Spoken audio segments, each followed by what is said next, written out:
lo dijo en la primera hora. 7:54, agradezco igualmente la paciencia, la gentileza de conectarse vía telemática a Jairén Noriega, asambleísta de UNES, la bancada de Revolución Ciudadana. ¿Cómo le va, Jairén? Bienvenida.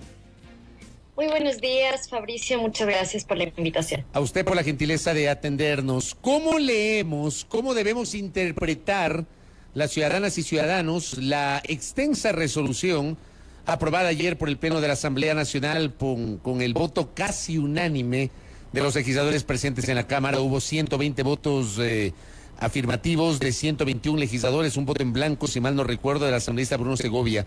Pero ¿cómo interpretamos esa resolución en materia de seguridad y de la crisis de seguridad que enfrentamos, Jairén? Bueno, la sesión del día de ayer da cuenta de la voluntad política que tiene la Asamblea Nacional de lograr construir un gran acuerdo nacional en esta coyuntura de crisis que vivimos. Requerimos en este momento, más que en ningún otro momento quizá en la historia del país, un gran acuerdo político entre las distintas fuerzas, entre los distintos partidos, entre las distintas funciones del Estado, para reconstruir el país y para salvaguardar la vida de las y los ecuatorianos. Sin embargo, y en esta resolución somos sumamente claros, y es que si bien todas las funciones del Estado tienen, en función obviamente de sus atribuciones constitucionales, tienen distintas responsabilidades, es el Poder Ejecutivo quien en este momento tiene un rol clave en la tarea de combatir el crimen organizado.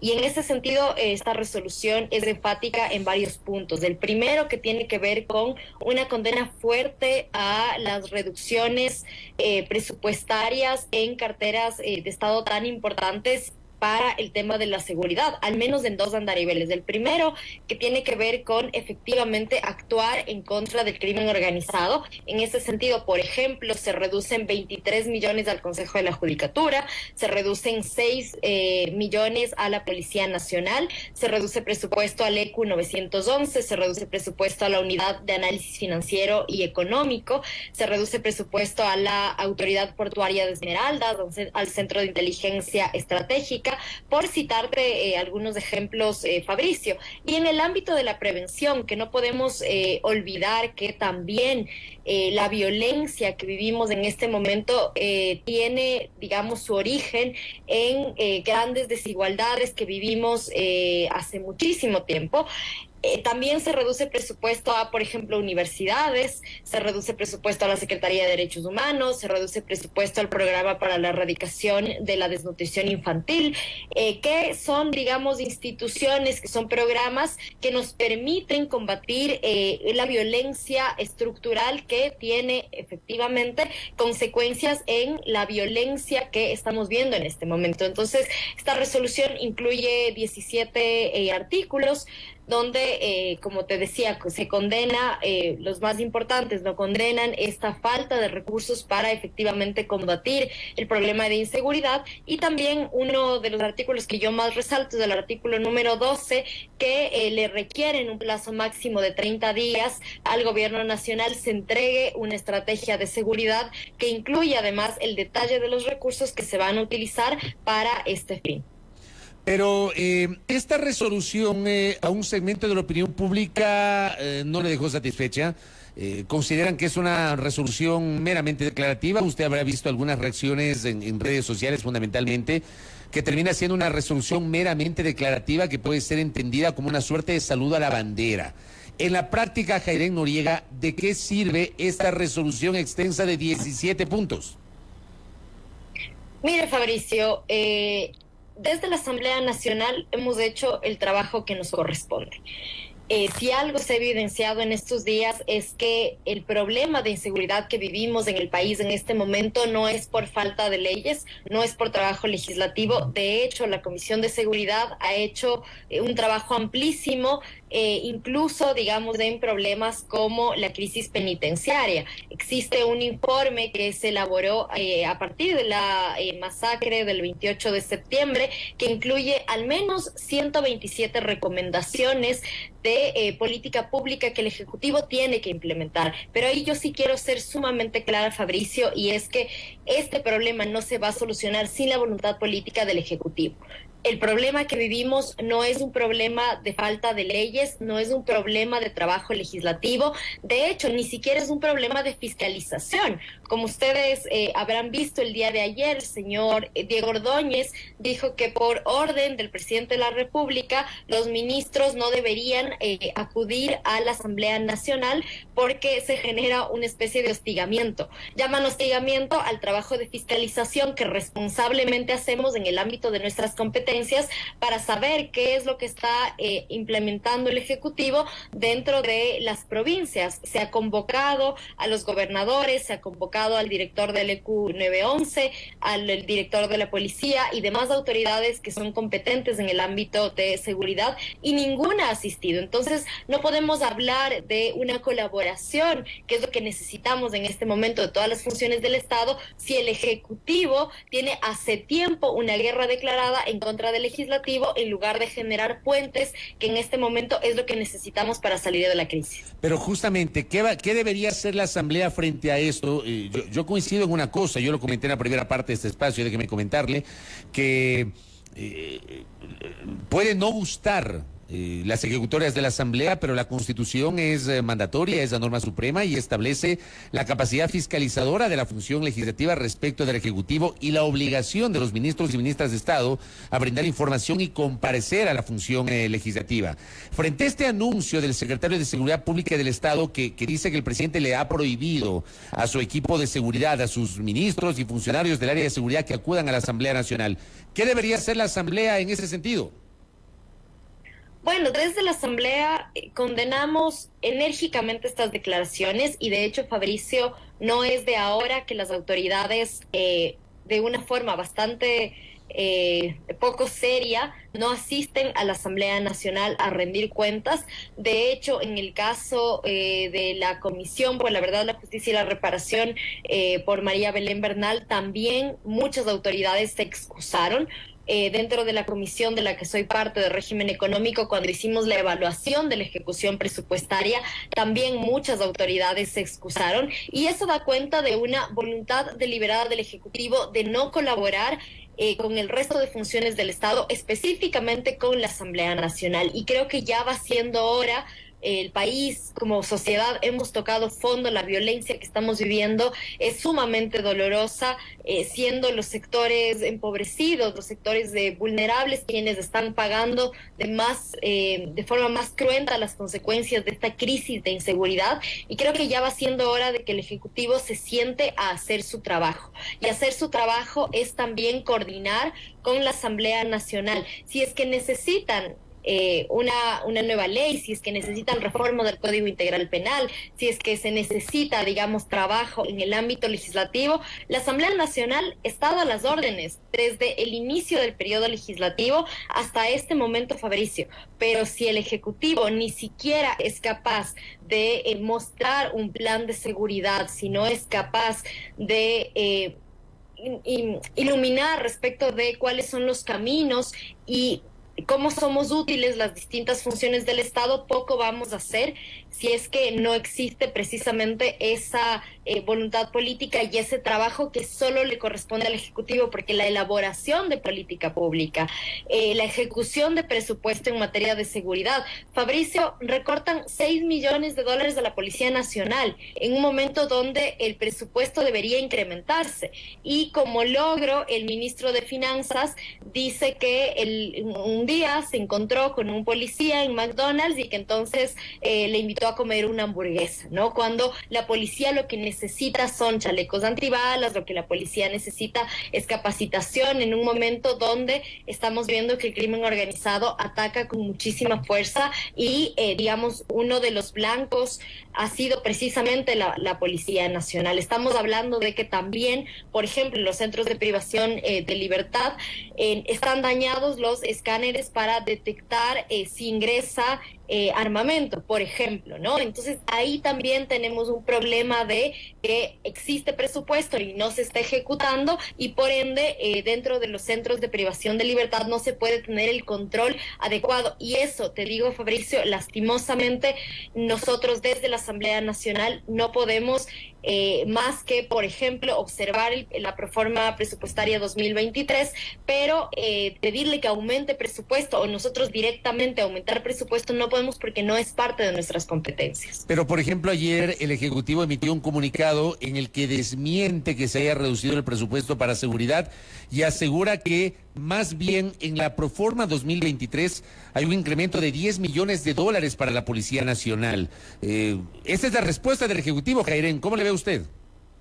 Eso es falso, Fabricio, y le digo con total certeza porque hago parte de la Comisión de Régimen Económico, que es la comisión donde año a año analizamos las proformas presupuestarias que llegan por parte del Ejecutivo, y lo que se hace siempre para evidenciar si es que existen incrementos o recortes es comparar el presupuesto codificado del año en curso, es decir, del año 2022, hacia, digamos, el mes de junio del primer semestre, compararlo con el presupuesto inicial, es decir, con la programación que hace el Ministerio de Finanzas hacia el año 2023. ¿Por qué no compararlo con el presupuesto inicial? Porque lastimosamente el presupuesto inicial por lo general suele quedar en papeles, porque a lo largo del año ese presupuesto inicial es digamos, sometido a variaciones, ya sea a la alza o a la baja, pero por lo general lo que suele pasar es que del presupuesto inicial siempre a lo largo del año el Ejecutivo reduce ese presupuesto. Entonces, finalmente, para calcular incrementos o reducciones se toma en cuenta el presupuesto codificado. Y de hecho, Fabricio, a usted como periodista le pediría que, por favor, si se puede revisar los informes que la proforma presupuestaria 2023 que el Ejecutivo ha enviado a la Asamblea Nacional.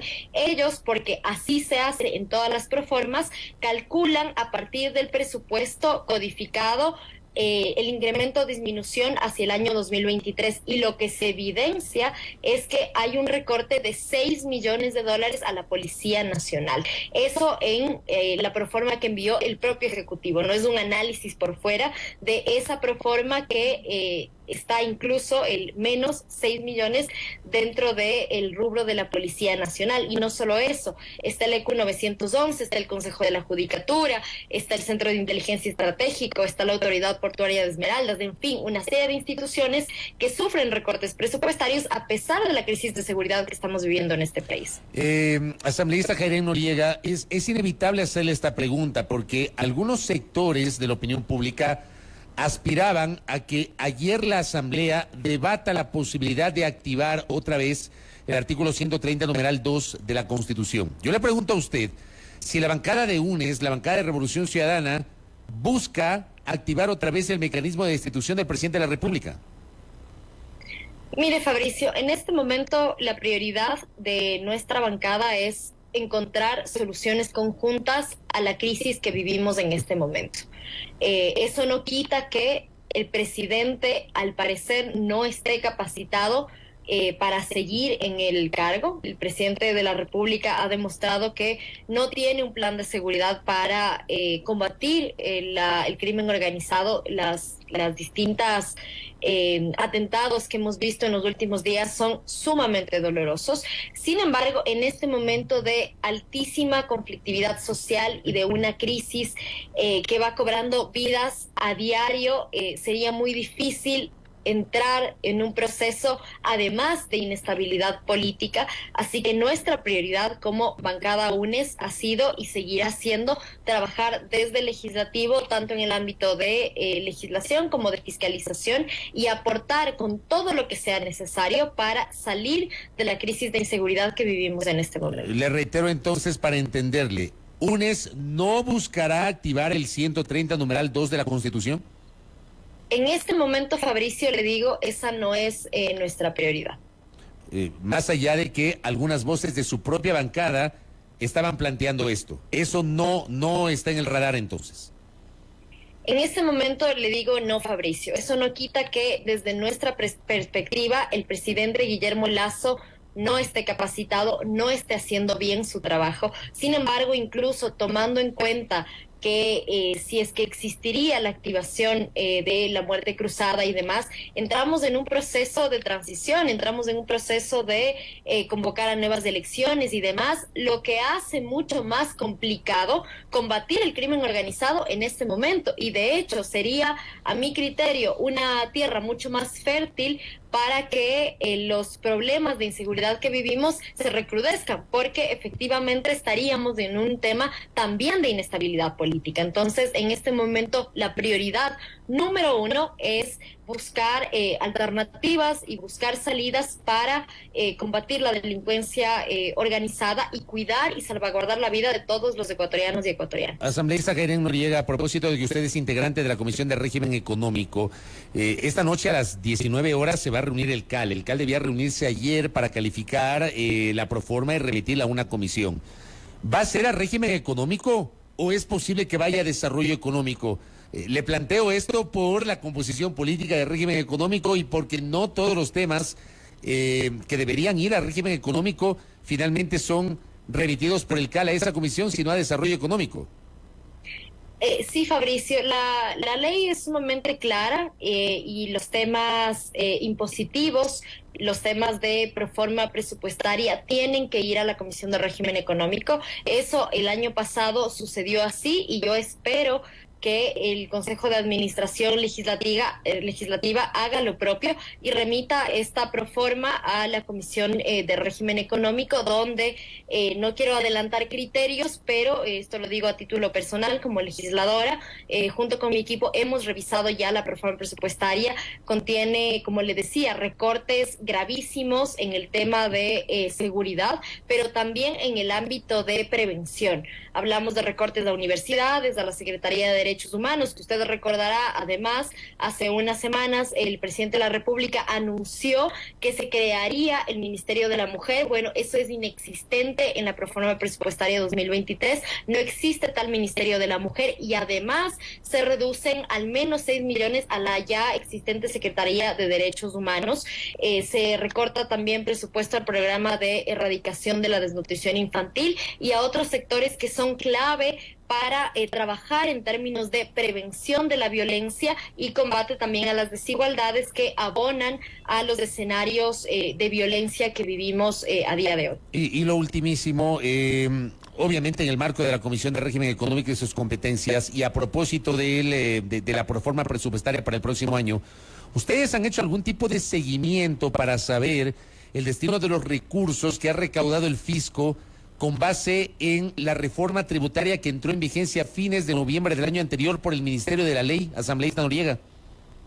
Existen, de hecho, la evaluación que hicimos hacia el primer semestre de la ejecución presupuestaria, se evidencia que existen más recursos comparado con el primer semestre del año pasado, tanto por ingresos petroleros como por más recaudación de impuestos, y esto pasa por la ley que usted mencionaba, Fabricio, y eso debería verse reflejado en un aumento en los sectores que más estamos necesitando, ya sean salud, ya sean educación, en este momento seguridad, y eso lastimosamente no está sucediendo. Ahí lo que nos queda a nosotros como Asamblea Nacional es observar la nueva proforma presupuestaria después del debate que tengamos y exigirle al Ejecutivo que aumente presupuesto. Solamente para cerrar, Fabricio, no quisiera terminar esta entrevista. Veo que su siguiente entrevistada es la doctora María Dolores Miño. Le cuento que Dolores Miño tiene problemas de conexión. Ella está en Bogotá y lamentablemente no le vamos a poder entrevistar el día de hoy. Pero dele nomás.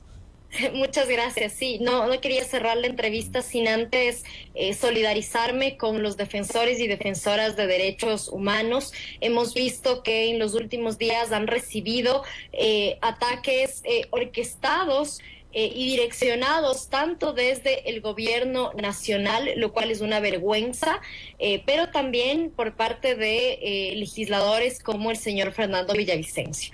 Eso es algo que no se puede tolerar. Nosotros como funcionarios públicos somos quienes más respetuosos deberíamos y debemos ser con nuestros mandantes. Se puede discutir, se puede debatir, siempre y cuando esto sea con argumentos y no aprovechar las redes sociales para difamar, para insultar, para desprestigiar y para generar discursos de odio en contra de ciertos actores y actoras que han estado toda la vida del lado de la defensa de los derechos humanos. Así que solidarizarme con los compañeros y compañeras que trabajan en este ámbito de la defensa de los derechos humanos y también exhortar a mis colegas legisladores a que mantengamos el debate en los términos que corresponde desde la Asamblea Nacional, con argumentos que podamos debatir, con cifras que podamos proponerles soluciones al país, porque en este momento, más que en ningún otro momento en la historia, necesitamos unidad nacional, necesitamos un gran acuerdo entre todas las fuerzas políticas, entre todas las funciones del Estado, para darle soluciones a la gente y salvaguardar la vida de los ecuatorianos y ecuatorianas. Correcto. Asambleísta Noriega, gracias por estos minutos. Que tenga un buen día. Muchísimas gracias, Fabricio. Hasta luego. Gracias. Jairén Noriega, asambleísta de Revolución Ciudadana, de la bancada de UNES, conversando aquí en A Primera Hora. Su visión respecto de la resolución de 17 artículos que fue aprobada ayer en una extensa jornada. Intervinieron 53 legisladores en el curso justamente del debate parlamentario. Y una resolución que fue propuesta por el presidente de la Comisión de Soberanía, Integración y Seguridad Integral, Ramiro Narváez, que tiene relación justamente con el papel de la Asamblea en el plano de la seguridad. Jairén Noriega además ha dejado en claro que UNES no va a activar, no va a presentar, más allá de las declaraciones que hemos escuchado y escuchamos la semana anterior y algunos tweets generados por algunos miembros de Revolución Ciudadana, no va a activar el mecanismo de destitución del presidente de la República consagrado en el 130 numeral 2 de la Constitución, nos lo ha dicho la asambleísta Jairén Noriega. 8:15. Primera plana. Todas las noticias, todas las voces.